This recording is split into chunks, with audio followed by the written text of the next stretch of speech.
മലയാള സാഹിത്യത്തിലെ സുൽത്താൻ എന്നറിയപ്പെടുന്ന വൈക്കം മുഹമ്മദ് ബഷീർ അലങ്കാരങ്ങളുടെ പകിട്ടുകളില്ലാതെ സാധാരണക്കാരൻ്റെ ഭാഷയെ സാഹിത്യത്തിൻ്റെ ഉത്തുംഗ ശ്രേണിയിൽ പ്രതിഷ്ഠിച്ച വിപ്ലവകാരിയായ എഴുത്തുകാരനാണ്.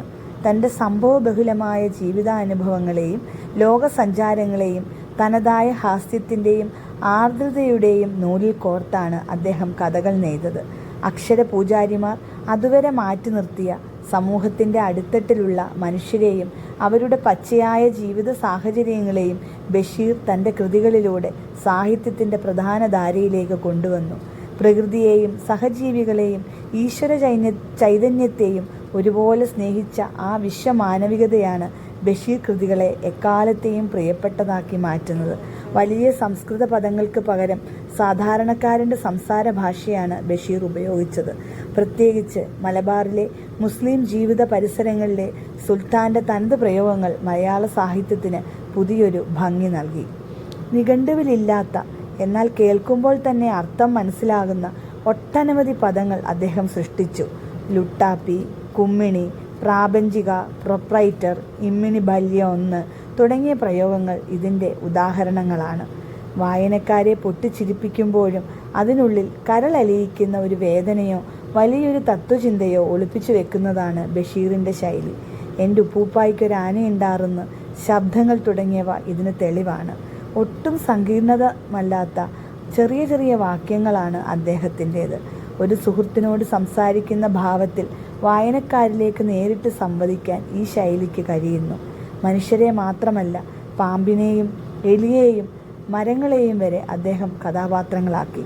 ഭൂമിയുടെ അവകാശികൾ മനുഷ്യർ മാത്രമല്ല എന്ന് ഉറക്കെ പ്രഖ്യാപിച്ച ഭാഷയായിരുന്നു ബഷീറിൻ്റേത്. ജീവിതം കാവ്യാത്മകമാണ്, എന്നാൽ അതിക്രൂരവുമാണ്. ബാല്യകാലസഖി എന്ന പ്രണയകാവ്യത്തിൽ മജീദിൻ്റെയും സുഹറുടെയും ജീവിതത്തിലൂടെ ബഷീർ മലയാളികൾക്കായി കുറിച്ചിട്ട വിഖ്യാതമായ വരികളാണിത്.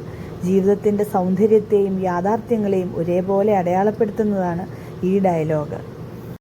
അനശ്വരവും വിശുദ്ധവുമായ പ്രണയത്തെക്കുറിച്ചും മനുഷ്യബന്ധങ്ങളുടെ ഇഴയടുപ്പങ്ങളെക്കുറിച്ചും സരസമായും വികാരതീക്ഷ്ണമായും സംസാരിച്ച അസാമാന്യ പ്രതിഭയാണ് ബഷീർ. ആ പൂവ് നീ എന്തു ചെയ്തു? ഏത് പൂവ്? രക്തനക്ഷത്രം പോലെ കടും ചെമപ്പായ ആ പൂവ്? ഓ അതോ? അതെ, അതെന്തു ചെയ്തു? തിടുക്കപ്പെട്ട് അന്വേഷിക്കുന്നതെന്തിന്? ചവിട്ടി അരച്ചു കളഞ്ഞോ എന്നറിയുവാൻ. കളഞ്ഞെങ്കിലെന്ത്? ഓ ഒന്നുമില്ല, അതെൻ്റെ ഹൃദയമായിരുന്നു. ഹൃദയം നിറഞ്ഞു തുളുമ്പുന്ന പ്രണയത്തെ ഇതിലും മനോഹരമായി വർണ്ണിക്കുവാൻ ബഷീറിനല്ലാതെ ആർക്ക് സാധിക്കും? അതെ, ആ ചോര നക്ഷത്രം പോലുള്ള പൂവ്, അത് ബഷീർ മലയാള സാഹിത്യത്തിൻ്റെ നെഞ്ചിലേക്കാണ് എറിഞ്ഞു തന്നത്.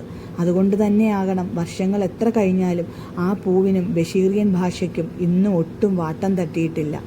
വലിയ അലങ്കാരങ്ങളോ അക്ഷരജാടകളോ ഇല്ലാതെ ഹൃദയം കൊണ്ട് ഹൃദയത്തോട് സംസാരിച്ച ആ സുൽത്താൻ്റെ ഭാഷ നമുക്ക് തന്നത് വെറുമൊരു വായനാ അനുഭവമല്ല, മറിച്ച് ജീവിതത്തിൻ്റെ പച്ചയായ യാഥാർത്ഥ്യങ്ങളാണ്.